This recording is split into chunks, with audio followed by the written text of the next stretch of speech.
listen now, we the talk around town. Alex threw the ball to Smokey for a touchdown. It's fourth down and you don't really want no more. We've been winning from the door. You should check the scoreboard. Check the scoreboard. Welcome back to another episode of the Scoreboard. We are in week 14. We're getting close to playoff time in the NFL. We got some more predictions. First, though, I have to ask you two questions. First of all, how are you doing? And secondly, how's our standings looking? Well, how I'm doing is better than Chargers fans right now because they got stomped. Woo, that was a bad one. And our predictions, man. Once again, we only disagreed on one game, and that ended up giving me the 1 point advantage again. Oh. Unfortunately, you're still ahead of me by 2 points, though. And with the extra game last week added in after we recorded, our total right now is 124.5 to 126.5. And the Ravens versus Cowboys game is still out at the point of recording this show, so that will count into next week's total. Mm-hmm. Okay, so 2 point difference. Not exactly what I wanted, but we have like four more weeks left to go regular season, so I think I can build on this. Maybe already starting this week. And how about this one? Starting off with the Patriots, just incredibly victorious, like you mentioned, at the Rams. Yeah, incredibly. Who saw that coming, man? This is actually a tough game now. If you would have asked me last week or the week before, I would have definitely said, yeah, the Rams at home for sure.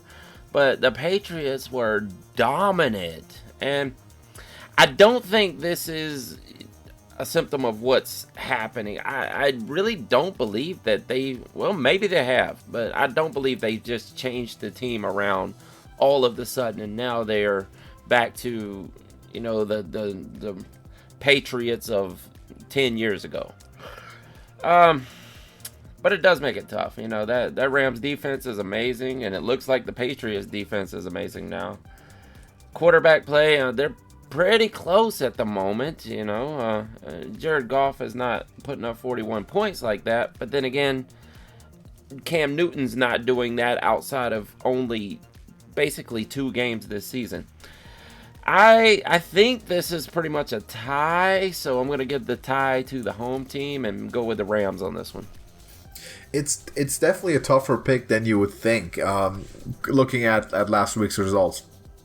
Typically, for one, we know that the Patriots have a tendency to not really get worse throughout the season. They tend to get better as the coaching just starts to grip more and more. And what they're doing currently with the team, with the roster that they're having, the injuries, the holdouts, and basically completely devoid of any offensive or defensive firepower is really incredible. So they are still in the playoff hunt in the AFC. They're in the wildcard race.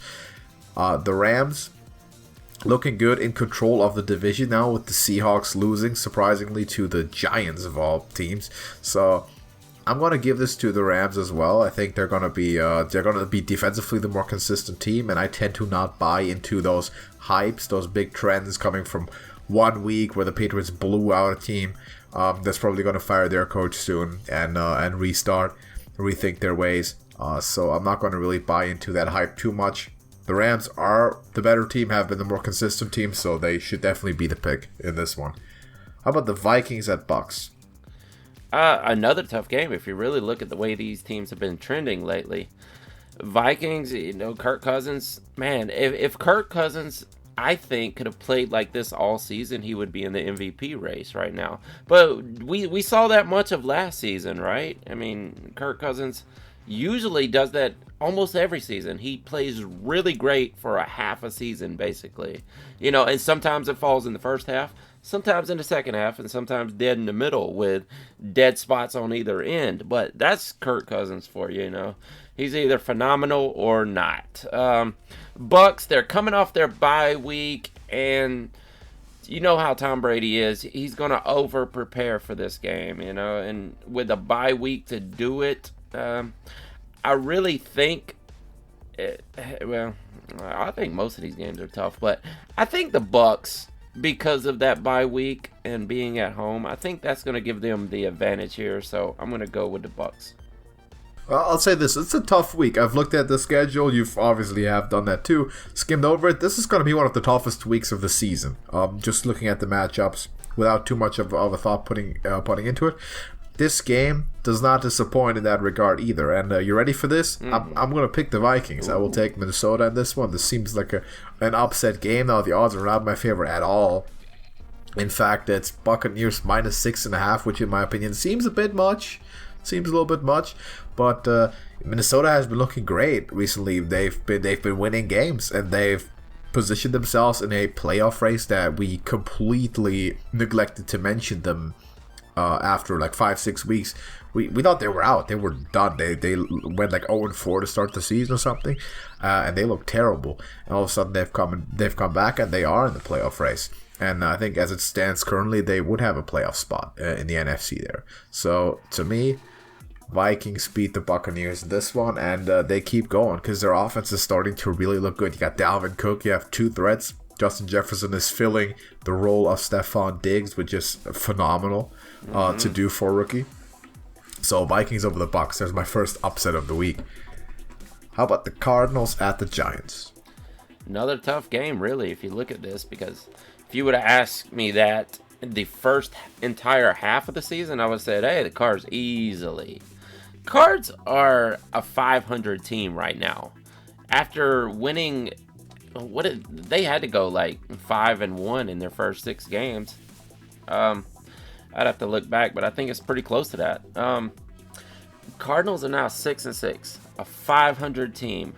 The Giants are trending up somehow. They're not beating anyone in spectacular fashion, especially with Colt McCoy at quarterback. But they're winning, and they're working toward winning that division. And I think the Washington football team is going to have something to say about it at this point. And if Danny Dimes comes back, I think that's a bump in the Giants' direction. And if I knew for sure that he was playing this game, I would go with the Giants here. But since it may be Colt McCoy, and I really don't know the odds on which one it's going to be right now, but I'm thinking it may be Colt McCoy at least for one more week. I'm going to pick the Cards on the road to take this one. Oh, Colt McCoy is the quarterback who beat Seattle, right? So he did. Amazing. I mean, not in spectacular fashion, but yeah, he did it. Yeah, he pulled it out. That's true. The Giants' defense really stepped up. That was the most impressive part, giving up 12 points all game against Seattle. That's intense.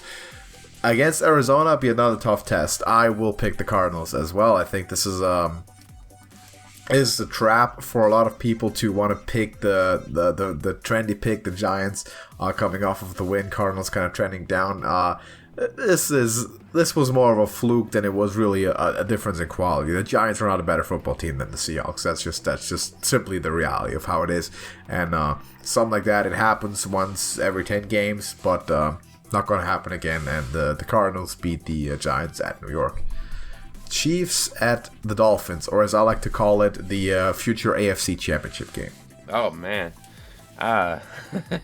Young super. I don't know about that one now. The Chiefs, Chiefs probably. Dolphins, I don't know, man. I think they probably make it into the playoffs. I just don't know that they're gonna, hold out. I mean, Tua, I think he's gonna be phenomenal in the end. I think he's gonna be a phenomenal quarterback for many years to come. But I don't think he's gonna do it this year. I mean, I don't see this as a Patrick Mahomes situation where you just step in and start dominating right from the rip. And we saw that. I mean, he's already been benched at one point. And Fitzpatrick, I think the Dolphins are trying to get in gear for next season at that. I'm sure they want to make the playoffs. But I still think all their hopes are riding on next season. And the Chiefs are what the Chiefs are. They're going to put up 100 points. And if you put up 100 points, they're going to put up 110. So I'm going to go with the Chiefs on the road. It shouldn't be much of a problem. This Miami defense, at least on paper, should have a good day against what the Chiefs like to do on offense. And I'm not gonna beat around the bush too much. I won't pick the Dolphins. I'm gonna go with the Chiefs because it's the sensible pick. They are overall the better team. And picking a rookie quarterback as good and as talented as he is, against Patrick Mahomes will just be foolish. And we've seen Justin Herbert come very close, actually, start of the season, in his very first start, no less, against Kansas City. But the Chiefs should be able to win this game. I would love to see this as the AFC Championship game. That would probably be my favorite game to see. Maybe Buffalo, also in that discussion. I like Buffalo as well, but I definitely like both of those teams. I would like to see them succeed, and like both the quarterbacks. For me, this one goes to the Chiefs, but Miami is a promising team, and I'm very curious to see them in the playoffs. Titans, Jaguars. Yeah, didn't see the Titans getting beat up like that. I really don't know what to make about them. Every time I think, oh, God, they got the momentum now. Nothing's going to stop the Titans, and then they blow it. But the other hand, the Jags are really bad. They're not getting any better. They've somehow morphed into this spectacular run game, though, and I don't know if that's scheme or if Robinson is actually just a great running back, but he runs on everyone, and no one has been able to stop him so far, which is amazing for an undrafted running back. But Titans overall are the better team. They have the better quarterback, and they should have the better running back. This is Derrick Henry we're talking about. They have the better receivers. They have the better defense. The Jags defense got out of town over the past few seasons. The Titans should win this easily, but if the Jags are going to pull off some miracle before the end of the season, I think this is the game they would do it in. It's pressure time for Tennessee for sure. You cannot lose this game by any means. You have to win it. I'll pick them to win it. They're the better team in all regards. Remember how last week, everyone, all of us, we came in thinking that Browns Titans game was going to be everyone's going to run low scoring, just ground and pound all day. They combined over 80 points. So that was a bit unexpected. We thought that was going to go very differently. It was a spectacle, but this one needs to go to Tennessee. Absolute must win. They have everything to lose in this one, but they are not going to lose. At Jacksonville, they have to get the W, and I think they will. Cowboys at Bengals. Cowboy. One thing I will say about the Titans, though, is that game was closer than it looked because the Browns basically took the foot off the gas at the end of that game. They mollywopped them in the first half, but running some prevent defense or something. I don't know. Cowboys at Bengals. Man, Tank Bowl. Tank Bowl number 1 of this week. But being a Tank Bowl, it still makes the games kind of close. We have yet to see the Cowboys play this week, but so far, in weeks past, Andy Dalton is not that bad of a quarterback for the Cowboys.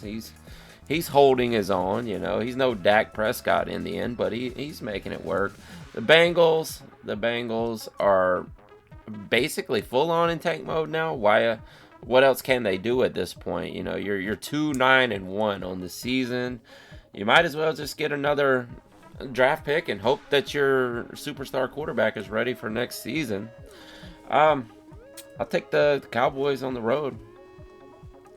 Give me the Bengals all the way. I've been waiting all week for you to make this pick, Dallas. I have the Bengals big in this game. Also, still, of course, quickly plugging my activism for the Citizens Initiative to start Ryan Finley, for God's sakes, if you're the Bengals, because he never got a chance, and he was a really good quarterback coming out of college. I had him rated really high. I've had other people that had rated even higher. He was a legitimate starter coming out. He was good, and he never got a chance. So, start Ryan Finley, see what you have in him. You might be able to trade him for a first or second rounder once Joe Burrow comes back. Bengals to beat the Cowboys. I don't know what the Cowboys do against the Ravens, because that game happens after we record this tonight. I'm assuming they're going to get their breaks beaten off, so they're going to go into Cincinnati a bit punch drunk and lose another one. So that's a good pick there. I really appreciate you picking the Cowboys. What Bengals have you been watching? I don't think they've put up 30 points in the last 3 games. Since Joe Burrow has been out, I don't think they've hit 30 points. I've been watching the Bengals that are about to play the Cowboys. Okay. All right. Well, I go with it. That's your pick. That's what happened. Yeah, all right. Speaking of tank bowls, though, how about the Texans at the Bears? Do we call that a tank bowl? Yeah, that's a tank bowl. I don't think that the Bears fans want to admit that they're tanking. No, I think they're still thinking playoffs. Yeah, this is a forced tank. The rest of the league said, you know what, you're really not that good. Texans are really not that good either, and they got even worse without Will Fuller being on the field. Kiki Kuti stepped up and did something we haven't seen, and something that we hoped we would see when he entered the league. But of course, he was behind other really great receivers, and we know he has the ability to be a number one receiver, but we may see it here. So with this Will Fuller, absence or suspension, we may actually see him come into his own here, and whether he stays with the Texans or goes to another team, he may have a chance to be a number one receiver someday. Bears are not good. The defense is still okay, I guess. I mean, they're not great though, and Texans offense is what it is. It's kind of close. Maybe this is going to come down to who wants to lose more. But I will take the Texans on the road. This is a tough one. This is a straight pick'em for one with the odds, so it's tough on the pick. For me, 3 weeks ago, I would have had no doubt about picking this game. It'd be Chicago all the way, and not even close, and I'd bet anything. Right now, I can totally see why this is an even spread, because this game, honestly, is a toss-up to me. Complete 50-50. And because I like to have action, I'm going to pick the Bears. I came in, and I said, I'm going to pick whatever you don't pick. And with you picking the Texans, I'm going to pick the Bears. That's as simple as it gets. I'm going with Chicago here, trusting that defense to get it done. Broncos at Panthers. Tank Bowl number 3. Yeah, man, back-to-back, too. 3 Tank Bowls back-to-back-to-back. I'm sure Bears fans are happy about that. I'm not going to let up on that. Panthers are nothing, I guess. Broncos are nothing also. I don't know, man. I don't know that Teddy Bridgewater is their quarterback for very long. I don't see it. But then again, Drew Lock's probably not the quarterback for very long either if he keeps performing like this. I don't have much to say about this. I'm going to take the Panthers just because they're at home. It's again a tough one to pick. We've said it before. Really tough week. Not a lot of these games come easy. This is another one. I agree with you. I will take Carolina Panthers because I've seen them be more consistent over the season. I don't think either of these teams are particularly good or competitive, but at the moment Carolina seems to be a bit more reliable when it comes to picking a game. That's what I care about more, so I'm going to go with them. Jets at Seahawks.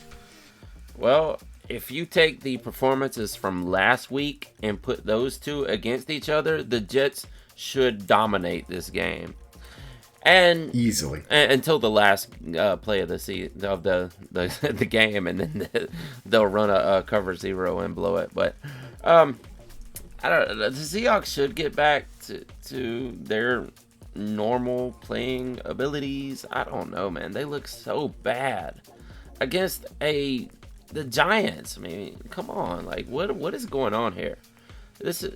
Are they the leaders of the division or not? I mean, I think they're still going to get into the playoffs, but if they were to play like that for the rest of the season, they have no chance at winning a playoff game. We may see the Rams end up taking this division in the end, and we thought they would have been last before the season started. Well, I still got to take the Seahawks at home because the Jets do not want to win, and they might win accidentally somehow, but they don't want to win. The Jets are knocking on the door of that first win, man. They don't want to win, but they also don't want to go 16-0 because 15-1, that's fine. You get the first pick, you're better next year. 16-0 is forever. Yeah. That's really important, and we hear this every time. Pittsburgh just lost the first game. Dolphins fans rejoice because 16-0, just like 0-16 is forever because it's notable. 1-15, 15-1, not so much. If I asked you who's the last team that went 15-1, could you tell me? Panthers in 2015. I thought so. Yes, that is correct. But before that, probably not. So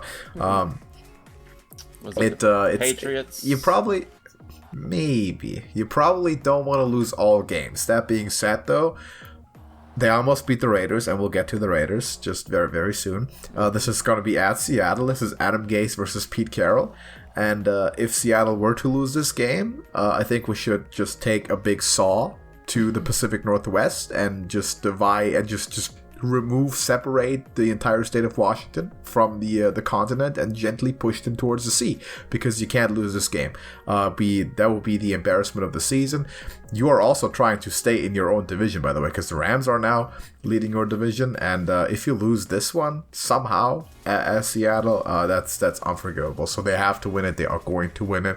Though the defense is terrible, and this could be a high-scoring game if the Jets manage to stick with it like they stuck with the Raiders. And speaking of the Raiders, they're hosting the Colts this week. And before this past week, I would have said, hey, that's going to be easily given to the Colts there. And I guess I'm still going to say that, I should have said before 2 weeks ago, because last week, I mean, even though they won or 3 weeks ago, because they got stomped by the Falcons. Can't forget that. Okay, the Colts should win this one easily, because the Raiders are frauds, just like we expected, and them almost losing to a 0-win team and then stomped by a 4-win team proves that they are frauds, I imagine. So, gotta take the Colts on the road. It should be easily. Yeah, just as the Jets don't want to go 0-16, no team wants to be that 1 if they go 1-15 either.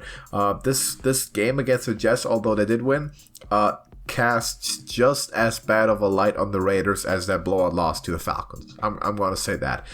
Looks just as bad, because they frankly should have lost that game, and it would have been a shitstorm. But yeah, Colts are going to win the game. Raiders are frauds. I've said it. They might not even make the playoffs at this point. I said they have to at least win one playoff game to get me to call them not frauds, but they might not even make it at the pace they're going right now. So, and I'm assuming you're also pulling Derek Carr out of the MVP conversation. I never put him in there, but someone I think you did. No. You've alluded to it before. I was previous weeks pointing out that someone else had thrown his name in the conversation, right. But no. Hopefully that person is taking that back at this point. But yeah, Colts win the game. Their defense is really good, and they are going to stop the Raiders. The Washingtons at the Niners.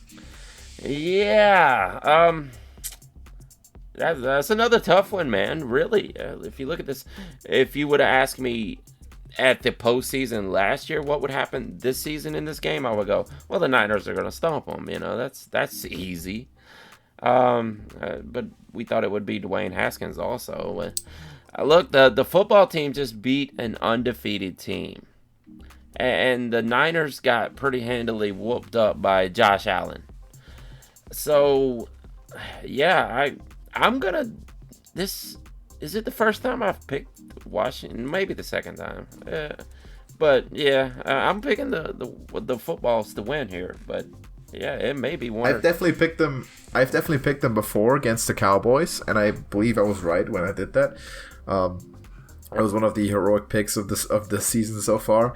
Okay, I'm going to get you with this one as well. I got the Niners in this one. I'm going to stay realistic here. Now, I will give you that. If you'd asked us last year postseason how is this game going to go, we just said it's going to be like 40-0 basically for San Francisco. But at that point, we did not expect Washington to come into the game with a better quarterback and a better defensive line and a better pass rush because everyone's hurt on San Francisco. So it's going to be a close one. And by the way, they played last year, and it was that 9-0 rain battle where they were basically playing underwater. It was absolutely horrible. 3 field goals. This one, I will take San Francisco again. They played Buffalo. Buffalo's really good. Now, Pittsburgh's really good, and Washington won that somehow, but that's going to be the highlight of their season. Say for maybe a playoff stint, which I have nothing against it. As a matter of fact, I'm kind of rooting for Alex Smith to be able to go play in the playoffs. That would be a phenomenal story. But this winner is going to stay in his old home in San Francisco. Actually, no, it's in Arizona, so they're not even playing in San Francisco at all. So I will take that back as well. But the win is staying with the nominated home team. The Saints at the Eagles. Man, this is not tough at all. The Saints are going to stomp the Eagles, and even with Jalen Hurts playing, even if Jalen Hurts lights a fire under the Eagles' offense, they still don't have a chance against the Saints. The Saints' run defense is amazing. The Saints' pass defense is really good. The Saints' offense will be better if Drew Brees comes back, I think. I don't really believe in Taysom Hill. Like, some people are just anointing him the next Tom Brady or something, or Tim Tebow. I'd put him in the Tim Tebow category for sure. Yeah, Tim Tebow fits much better. Yeah, but the Saints should have no problems here. The Eagles' offensive line is one of the worst I've ever seen, and Jalen Hurts was probably going to get ran over by Cam Jordan in this game. I will agree with you on the pick. First and foremost, I will take the Saints. Now, a lot of things would have to happen for the Eagles to win. First of all, no one has the tape, the preparation for Jalen Hurts. So that's a plus. The defense for New Orleans would have to completely collapse, which they have shown they can do and have done before. Is it possible? Yes. Should I ever bet on it or pick him in any sort of prediction game? No, never. I'm not going to take that. I'm not going to take the Eagles. But I will say, though, I like the decision of playing Jalen Hurts, and I like it for the reason that they have finally decided to show mercy to Carson Wentz. And that is something that I know a lot of people will interpret this very differently. I believe that the consequence of this decision is that they are saving Carson Wentz's career, because every time a throwing quarterback comes out behind this Eagles offensive line with that Eagles offense, they are risking their career every single play, every single game. It has been abhorrent this year, and I am glad that he's not starting. He's not being subjected to this anymore. I hope he won't be for the rest of the season, and I hope he will find a new team in the offseason, similar to how I feel about Sam Darnold. So he can kind of resurrect his career with a competent organization. This Eagles team absolutely stinks. And running a team into the ground like this, just a few years after we see them in the Super Bowl, and 3-4 years later, they're at this stage, it takes some effort to go down this fast. That doesn't happen much. So New Orleans to win the game, not much of a discussion there. I'm curious to hear your point on this one. Now, how are you going to justify picking this? The Falcons at the Chargers. Well, I wouldn't have picked them if it wasn't for a 45-0 loss last week. Man, you got to give it up. This is the first bad game that Justin Herbert's had. And they. It's okay. It's okay to have a bad game against Bill Belichick. He's still going to be Rookie of the Year. It's fine. How many times have we saw that happen, though? Like, Bill Belichick destroys rookie quarterbacks. Like, it has happened every single time. I think the last one I saw that actually did anything, didn't win the game, but actually did anything to him, was Deshaun Watson in his rookie season. But Patrick Mahomes did too in the same year. Oh, was it? Well, yeah, but it technically actually wasn't not his rookie season. Yeah. It was his first season as a starter. Yeah, exactly. But I want to take the Falcons here, and I think I will, because I do see the Chargers rebounding, and no, it's not going to be a shutout. It's probably going to be a close game. I think it's going to end up both teams are going to score around 30 points here, I think. You may want to pick the over if Vegas has this as a low-scoring game, but I'll take the Falcons on the road. And it's probably a 50-50 all in all. Okay. Over-under is 50 points on this one, by the way. So, yeah, it's one of the higher set over-unders this week. I can see the over for sure. I will take the Falcons as well, and here's precisely why. Because both of those teams, though they might look different right now, are going through the exact same process at the moment. And the fact is that the Falcons are further along in that process, and that process is giving a horrible coach the boot, an underachieving coach the boot, with a playoff caliber roster, talent-wise, basically competing for a top 10 pick. That's not the standard of either of those teams. given the talent that they have right now, nor should it be. The Falcons are already further in that process. I'm expecting the Chargers to follow suit very soon, presumably after this game, because they are going to get another beatdown at the end of the Falcons, I believe. It's probably going to be 7+ point difference if I had to bet. I think it's not going to be too close because the Chargers just looked horrible and deflated, and this typically carries until a big new kind of impact measure is taken by a front office, and that's going to be the firing of the coach and the hiring of a new coach. Chargers are going to be good next year, as are probably the Falcons, but this one Atlanta wins. The Packers at the Lions. Oh, I was listening to some Jesus, I can't even remember who it was, but they were pontificating on how the Lions still have a chance to make the playoffs. I feel like we go through that every season. Like, around this time of year, we sit back and go, you know what? Mathematically, the Lions could still make the playoffs, and it never happens. So we should probably at some point just stop talking about it because it's not going to happen. Maybe. I think everyone except for the Jets can mathematically still make the playoffs. Oh, wow. Is that a fact?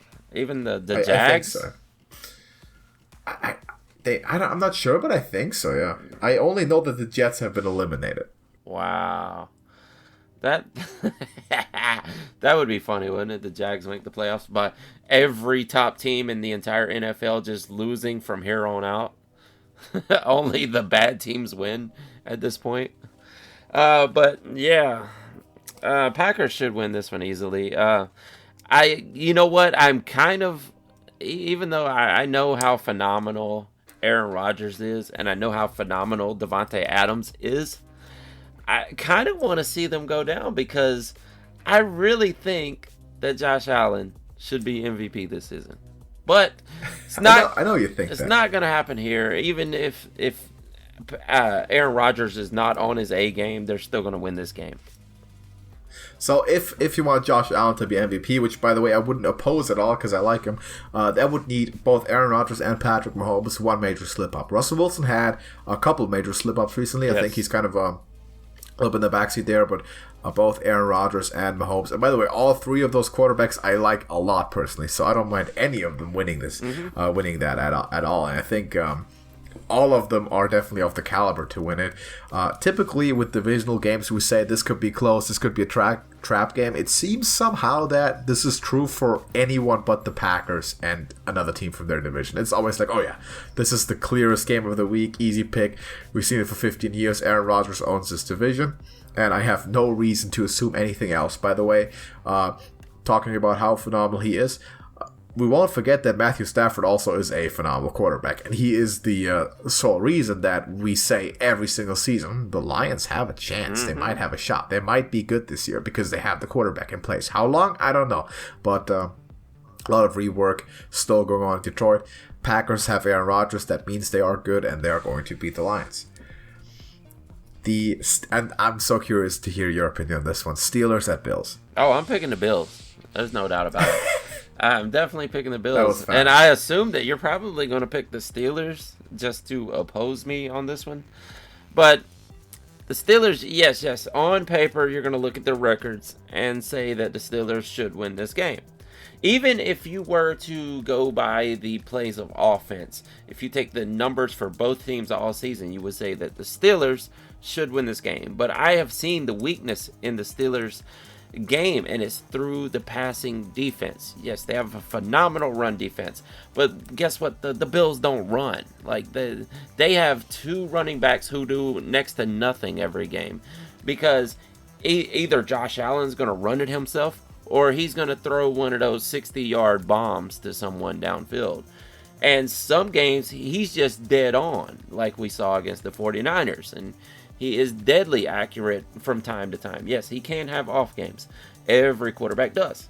But Josh Allen is on pace right now, maybe with the help of an Aaron Rodgers slip-up and a Patrick Mahomes slip-up in one game or so. But he's on pace to win the MVP. Steelers are going to make the playoffs no matter what at this point. I think they're probably mathematically in no matter what happens. And I think they slip up again because Washington, beat them.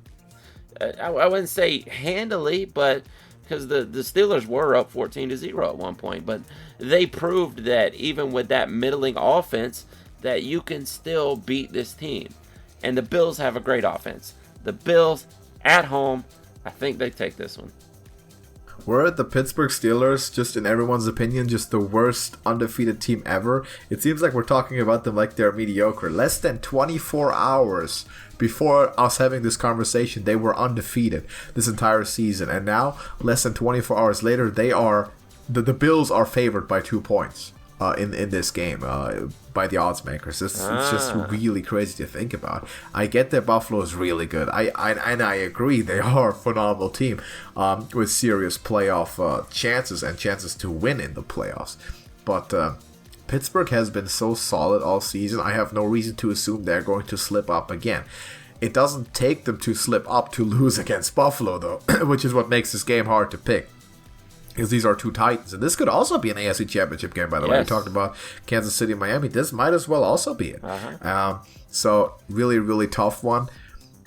I'm going to go with, and with a similar reasoning you talked about, I'm going to go with the Bills because of the momentum. We've seen this last week. Pittsburgh, some weaknesses exposed. Buffalo, one of the best games of the season so far. And Josh Allen has caught his rhythm, still in his rhythm. He's going to have a tough challenge with this pass rush because the Steelers' defense does have a merit when it comes to stopping what the Bills are trying to do, bringing pressure, being able to put pressure on Josh Allen consistently with 4 people. They'll bring 5 if they have to. They'll blitz the inside linebackers. They like to do that. And we'll see if Josh Allen's going to be able to attack that. But I believe that he can, and I'm going to take the Bills, though it is going to be a close one. And I think people might be underestimating Pittsburgh still, somehow. And finally, a classic, the Ravens at the Browns. Talk about a team that could make it to the AFC Championship game. And I'm not talking about the Ravens. Who are we talking about? When's the last time you heard the Browns are 9-3? Like, I don't think that's happened in my lifetime. 1957, probably. Maybe so, man. Dude, this is ridiculous. Pre-Super Bowl. And I'm so happy I have been calling them the post-hype sleepers all year because no one, literally no one except me expected them to have a winning season. True. Maybe some Browns fans were still hopeful, but... Well, they do it. They expect it every year. Yes. The Browns and Ravens, man. We don't know what the Ravens have done this week. It hasn't happened yet, but the Ravens seem to be trending down at the moment. And that regression, it happens to everyone. The trends are what the trends are because they are the trends. And the trend right now is that the Browns are trending up, man. Baker Mayfield put a whooping on the Titans. I don't know what I know what happened in the second half. I mean, they basically just, took the foot off the gas and they went into some prevent defense or whatever they were running. I really didn't check out much of the second half of that game because it was over by halftime. And it was, and the Titans tried to come back. It just was way too much of a deficit. I'm going to take the Browns, man. This may be the first time I would have ever picked the Browns to beat the Ravens, but I'm going to pick the Browns to beat the Ravens here. All right, well, I'm going to take the Ravens to beat the Browns. All right. Because the Ravens, by the point that this game comes around, will have smoked the Cowboys, which they are getting ready to do tonight as we speak. They will have smoked them by 20-plus points probably. And they are going to dispense some justice in that division, which is, by the way, a ferocious division. It would be even more ferocious if Joe Burrow was still playing. Yeah. So... look out for the AFC North in future seasons as well. But listen, Cleveland has been looking good. Post-hype sleepers all the way. I mentioned it without Odell Beckham even. They have developed a run game that is legitimately dangerous. And having that run game developed, it helps out the pass game. It opens up the play calling, and we see it every single time. A good run game leads to a good pass game. People are getting open. The receivers are having easier times. And the pass game is much more fluent because people have to respect that ferocious run from Cleveland. all that being said, I'll take Baltimore. I'll take John Harbaugh over Kevin Stefanski, who's done a great job. With all the respect, he might be coach of the year. In fact, given what he's done in his first year, but. I will take the Baltimore Ravens to win it because that's what they've been doing. They have a history of winning against Cleveland. Well, everyone has a history of winning against Cleveland, but especially in this division, I want to see it before I believe it, is what I'm going to say.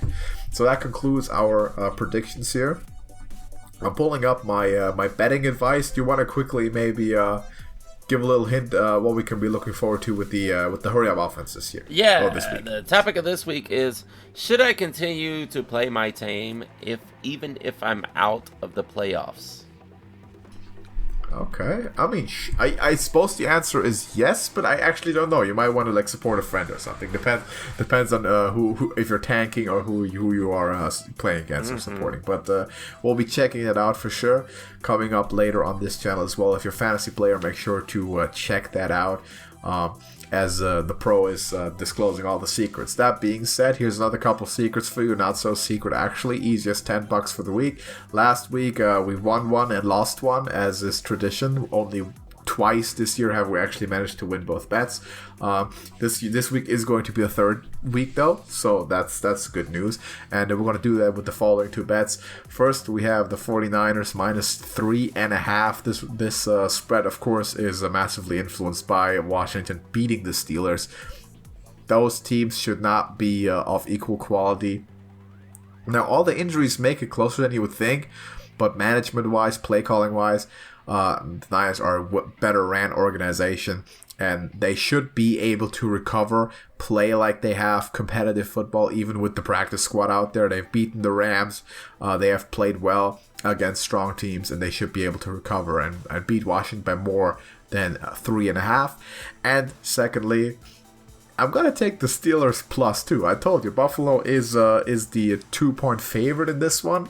And I picked Buffalo to win the game, obviously, but I think betting-wise, you're giving me the, until 24 hours ago, undefeated Steelers and 2 points. How can I not take that, right? Against anyone, really, at all. So, Steelers +2, Niners minus 3.5, $5 on each. That is $10 in the bank, 100%, except for when it's not, which is probably going to happen, but for now, we assume that it will happen. So, do you have anything to add for Week 14 here? No. Yes, I do. I want to add that the Bears are not very good. That's it. That's all. Did you just pronounce the word Raiders funny, or was there a connection issue? No, they're bad too, but not as bad as the Bears. Would you pick the Raiders against to win against the Bears right now if they played this week? Yes, I would. I would not. I would pick Chicago if they played this week. Actually, that's a good debate. And let us know in the comments. Who would you pick, the Bears or Raiders, if they played right now? That's something I want to know. But that being said, if you're a fantasy player, stick around for the Hurry Up Offense and check that out for sure. Subscribe to Beyond Football. Weekly show will be back next week with me having a 5-point lead once again and being $10 richer as well in the prediction game. So we'll see you then. Thank you everybody for watching, and we'll see you in the next one. Deuces.